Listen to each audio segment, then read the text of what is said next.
បាទសួស្តីបងប្អូនអរគ្នាថ្ងៃនេះយើងមានអីវ៉ាន់ចូលគឺប្រភេទម៉ាស៊ីនឆ្ពង់បាទម៉ាស៊ីនឆ្ពង់នេះគឺស៊េរីអឺ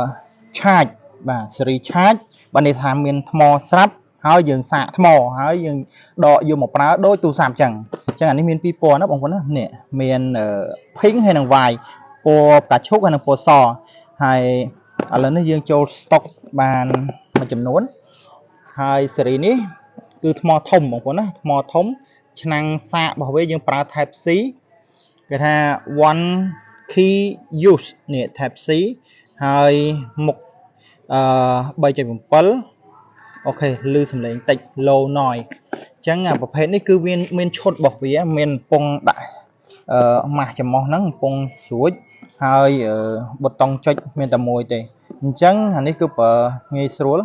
ហើយស៊េរីនេះធន់ល្អប្រើអញ្ចឹងឥឡូវយើងចូល stock ហើយអាច inbox បាន